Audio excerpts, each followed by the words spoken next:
literatura brasileira.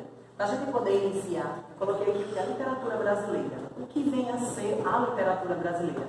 É muito importante que a gente entenda o que vem a ser a literatura e quando ela começou aqui no Brasil. Para início, nós temos o que aqui? A opinião, né, de dois críticos literários muito importantes, Afrânio Coutinho. Na visão de Afrânio Coutinho, o que acontece? Nós temos a literatura brasileira desde o princípio, desde o primórdio, quando os portugueses chegaram aqui ao Brasil e começaram a escrever. A partir daí ele já entende que isso é uma literatura. Nós temos aqui, a partir do instante que o primeiro homem europeu pôs os pés aqui no Brasil, se deu início a uma nova situação. Na visão dele, como os portugueses estão em uma nova situação, eles estão escrevendo textos que são de acordo, são adequados à situação daqui. No entender dele, isso já é literatura, ele já está produzindo. A literatura é uma ferramenta pela qual se exprimia a alma brasileira. Então, o que acontece? Todas as produções, por meio de novas experiências que tinham em contato com a realidade da terra recém-descoberta, fazem o quê? Uma expressão da alma humana, isso já configurava um fenômeno estético. No entanto, nós temos um outro crítico, chamado de Antônio Cândido, que não entende a literatura desse jeito. Para Antônio Cândido, ele vê a literatura como se fosse um sistema complexo que só vai existir aqui no Brasil a partir da escola arcádica. O que ele diz? A literatura é um conjunto de fatores internos e externos que caracteriza um importante aspecto orgânico da civilização. Dessa forma, ele entende que, para a gente dizer que há uma literatura, precisa haver a junção de duas coisinhas, o sistema literário e as manifestações literárias. O que vem a ser esse sistema literário? Ele considera ser um sistema literário o quê? Quando um produtor, quando um emissor produz o seu texto, tem que ter mediante alguma coisa que ele tenha a falar, e não só isso, ele também precisa ter um público-alvo para quem ele vai dizer. Então, vai estar condicionado à existência do escritor, obra e leitor. Para quê? Para poder formar um sistema simbólico pela qual as pessoas expressam e interpretam diferentes esferas da realidade e dramas da humanidade, configurando aí uma relação interhumana. Então, ele vê a literatura como esse processo complexo que precisa haver essa troca. Ainda considerando esse sistema, o que acontece? Nós temos agora as manifestações literárias, que, no entender de Antônio Cândido, ele tem aquelas escolas literárias, cada uma com as suas características, cada uma com as suas vertentes. Juntando tudo isso, nós vamos ter o quê? Uma literatura. Então, de acordo com o entender de Antônio Cândido, nós só teríamos uma literatura brasileira a partir do arcadismo. Mas não vamos levar em consideração as opiniões diversas de um crítico e do outro, e nós vamos dar início aí o que nós entendemos por literatura aqui no Brasil. Nós temos a literatura, começa as manifestações literárias, num período que convencionou se chamar de quinhentismo. Aqui nós temos imagens, essas imagens elas mostram direitinho como foi a situação naquela época. Aqui a gente tem a chegada das grandes navegações, a vista tanto dos portugueses na terra, quanto dos colonos que aqui já existiam, e aqui o primeiro contato entre eles. Vamos lá. Aqui a gente tem uma obra muito famosa, chamada O Poema de Anchieta, de Benedito Calixto. Foi pintado em 1901 e ele acaba retratando uma simbologia dessa literatura aqui no Brasil. Se vocês prestarem atenção, nós temos aqui a imagem de Anchieta, que está numa praia extensa, e ele está escrevendo. Aqui, essa imagem, essa obra, é um misto de história e lenda. Por quê? Aqui, o que foi que aconteceu? Anchieta acabou sendo preso pelos índios tamoios, e dentro dessa prisão, que ele ficou lá junto com os índios, o que foi que aconteceu? Ele aproveitou para poder catequizar, para poder ensinar esses índios. Então, essa obra acaba mostrando um pouquinho da ação, como é que os jesuítas praticavam esse processo de catequização naquela época. A gente tem ele escrevendo na praia, usava a praia como se fosse a lousa para poder escrever, e aqui a gente tem agora uma mistura. Se vocês prestarem atenção, nós temos aqui uma cruz, nós temos também aqui sentadinhos, só espiando ao longe, que são os indígenas, e de uma forma bem ampla, o que acontece? Nós não conseguimos entender, essa tela dá uma certa ambiguidade, porque não se sabe se os índios nesse momento, eles já foram catequizados, eles já estão ouvindo atentamente aí o José de Anchieta, ou se eles estão de longe, simplesmente observando numa certa aversão. A gente tem essa figura como um grande registro, certo, da atividade literária, porque foi quando os jesuítas começaram a escrever, para poder mostrar. Para a gente poder começar, é importante que nós saibamos algumas considerações que são muito importantes. Primeira coisa, como eu falei aqui anteriormente, a gente tem a visão de alguns críticos literários. Para alguns críticos literários, a literatura brasileira começa imediatamente quando se é escrito textos aqui no Brasil. No entanto, para outros só se começa depois de um sistema literário. Então, convencionou-se datar e denominar o quinhentismo como a primeira manifestação literária ocorrida aqui no Brasil, lá no século XVI, que foi o início, o contato da cultura europeia, que acabou contribuindo para a nossa formação da nossa cultura.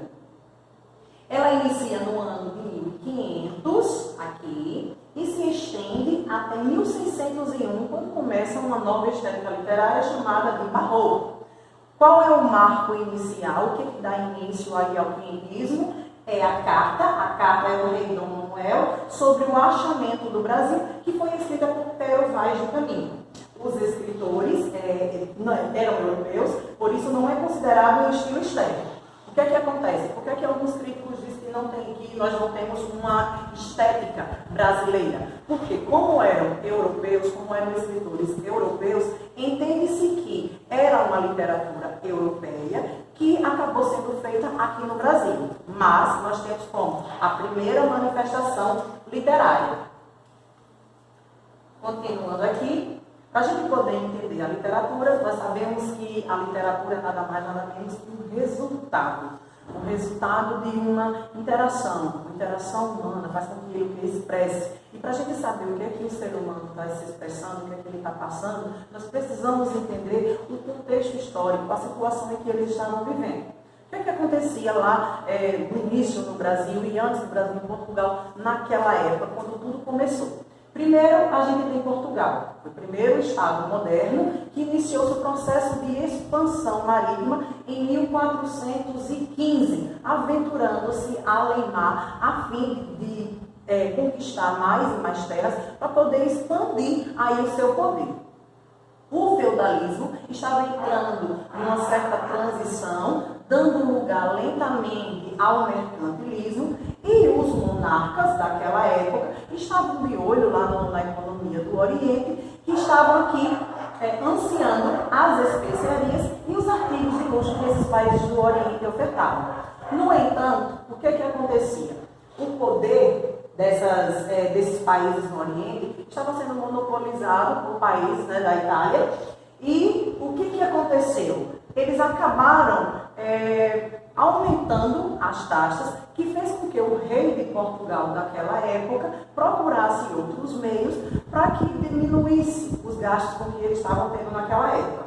Foi aí que Dom Manuel enviou Vasco da Gama às Índias, 2 anos antes do Brasil ser descoberto, em 1498. Tendo posse de toda essa propriedade, de todo o poder, de tudo aquilo que o Oriente poderia oferecer, ele mandou uma nova frota, agora encabeçada por Pedro Álvares Cabral, para poder ir lá às Índias e tomar posse desses terrenos. Só que aconteceu que durante essa navegação, de Pedro Álvares Cabral, o que foi que aconteceu? Eles acabaram se afastando um pouco da rota e acabou chegando em umas terras que não sabia ainda, que eles convencionaram aí mais tarde a chamar de Brasil. A gente tem aqui uma representação, um quadro que acaba representando a segunda missa que foi celebrada aqui no Brasil. A gente tem, no dia 28 de abril de 1500 foi construída uma grande cruz. Essa cruz foi erguida numa sexta-feira, lá da Semana Santa, e no domingo de Páscoa foi celebrada essa segunda missa, celebrada pelo Frei Henrique para 1.300 tripulantes e os índios que viviam na terra recém-descoberta, dando aí, celebrando a posse oficial da terra, na data de 1º de maio.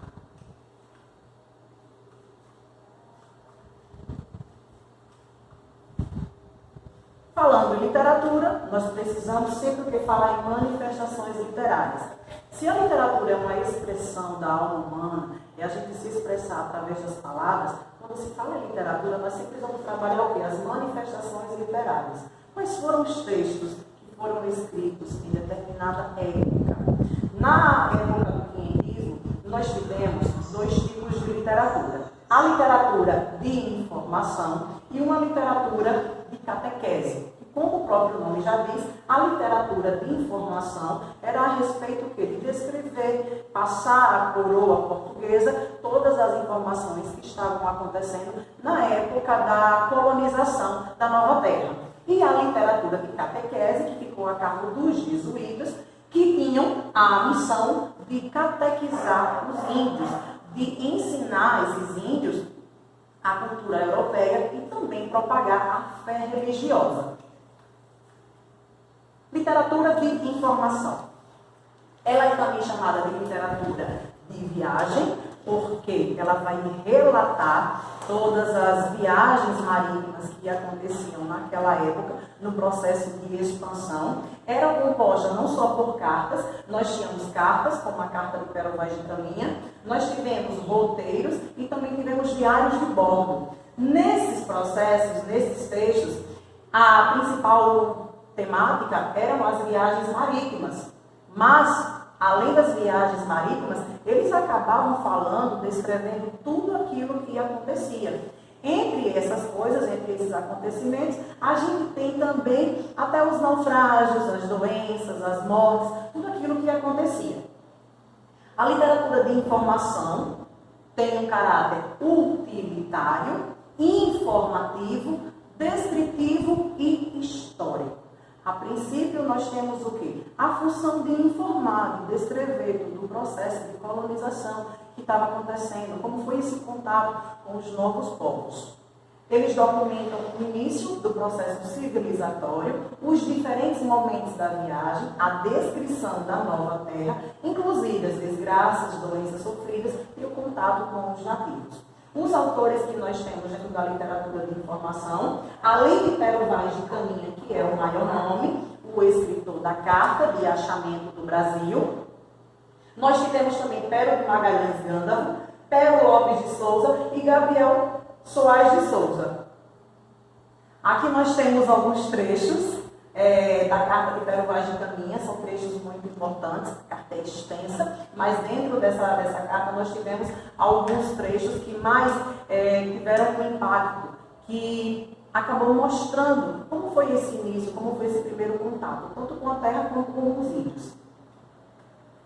A literatura catequético-jesuítica tinha o objetivo de defender a fé católica e propagá-la por todo o continente. Por quê? Nós sabemos que nós tínhamos inicialmente a Igreja Católica, muito forte, o catolicismo, mas de acordo com a reforma protestante de Martinho Lutero, acabou perdendo muitos fiéis. E agora, o que acontece? Ele precisa voltar, resgatar esses fiéis. A troco de quê? Usando os jesuítas para poder trazer esses fiéis de volta. Eles trouxeram aqui para o Brasil tanto a sua arquitetura, literatura e artes plásticas, contribuindo para as raízes culturais brasileiras. A forma de poder catequizar esses índios foi o teatro, porque foi a forma mais fácil que ele encontrou de conversar, diante de que os índios falavam a língua tupi e os portugueses a língua portuguesa. Então não havia essa interação, esse diálogo. E a forma mais fácil, mais confiante de poder trabalhar com esses índios foi o teatro. Devido a essa língua local ser tupi, José de Anchieta passou um certo tempo estudando a língua e acabou produzindo um livro muito importante, que foi a Arte da Gramática da Língua mais usada na costa do Brasil, ou seja, a gramática em tupi-guarani, o que começou a facilitar a interação entre portugueses e índios. A gente tem aqui os dois padres, os dois jesuítas que atuaram. No início, a primeira amada foi o padre Manuel da Nóbrega, o primeiro jesuíta havia aqui no Brasil. Ele fundou o Colégio de São Paulo, junto com José de Anchieta, posteriormente. Aqui, ele produziu a primeira obra considerada literária, que foi o Diálogo de Conversão dos Gentios. O diálogo de conversão dos gentios era um diálogo entre dois interlocutores, Gonçalo Alves e Mateus Nogueira, que discutiam sobre essa conversão. Enquanto que o primeiro, Gonçalo Alves, acreditava que a conversão não ia dar certo, o outro, Mateus Nogueira, ele acreditava que sim. E por que Gonçalo Alves não acreditava que isso ia acontecer? Devido à forma de viver dos índios daquela época. Eles viviam como animais, aparentemente não tinham religião, eles faziam a prática da poligamia, faziam a prática da antropofagia, viviam como animais, e os padres naquela época ficavam horrorizados. Eles ficavam pensando, será que eles são homens ou será que eles são bichos? Porque na visão dos jesuítas, para você ser um ser humano, você precisava ser um ser como um ser europeu, que os índios não viviam dessa forma. Mas Mateus Nogueira via, uma forma otimista e sabia que iam catequizar. O segundo foi José de Anchieta, um grande contribuidor aí para o quinhentismo, chegou ao Brasil depois, tardiamente, na comitiva de Duarte da Costa, ajudou Manuel da Nóbrega na fundação do Colégio São Paulo e foi lá o que fez a grande arte da gramática em tupi. Ele compôs tanto poesias quanto teatro.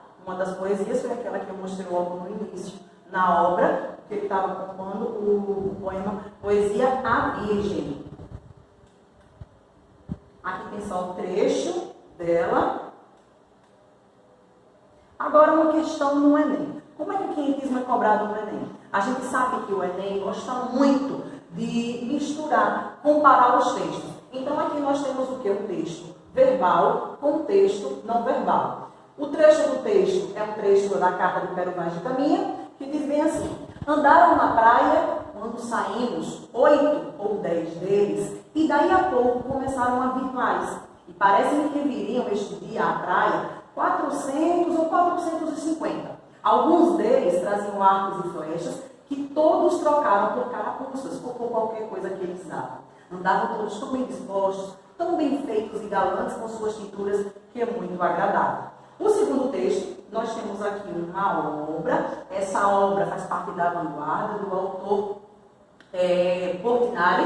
A gente tem aqui agora o enunciado. Pertencentes ao patrimônio cultural brasileiro, nós precisamos se atentar muito a esse nomezinho, o patrimônio cultural brasileiro, que ele é muito enfatizado pelo Enem. A Carta de Pero Vaz e a obra de Portinari retratam a chegada dos portugueses ao Brasil.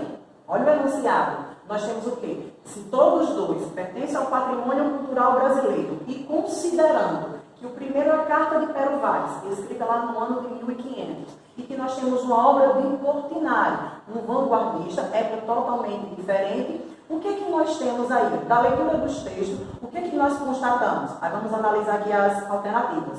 A Carta de Pero Vaz de Caminha representa uma das primeiras manifestações artísticas dos portugueses em terras brasileiras e preocupa-se apenas com a estética literária.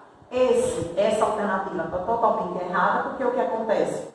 A gente sabe, a gente viu que a Carta de Pero Vaz de Caminha é de cunho histórico, descritivo, ele não tem o valor estético literário.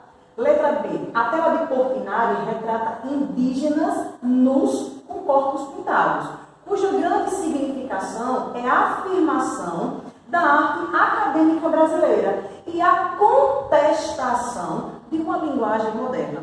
Considerando que Portinari é um vanguardista, que ele estava trazendo inovações para a época, nós temos uma contestação da linguagem moderna? Não há uma contestação. Aqui na obra, ele não contesta, ele está afirmando essa linguagem moderna. É uma visão moderna de Portinari dessa colonização.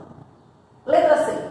A carta como testemunho histórico-político mostra o olhar do colonizador sobre a gente da terra. E a pintura destaca em primeiro plano a inquietação dos nativos. Aqui a gente tem a alternativa correta, porque a carta ela é de cunho histórico, mostra aí como é o colonizador, como é que ele viu esses índios ao chegar aqui na costa brasileira. E aqui nós temos, aqui em primeiro plano, os índios, a visão dos índios, como é que ele está vendo esse colonizador. A letra D e a letra E são erradas, porque nós temos na letra D as duas produções, embora usem linguagens diferentes, verbal e não verbal, até aí tudo bem, cumprem a mesma função social e artística. Eles não têm a mesma função.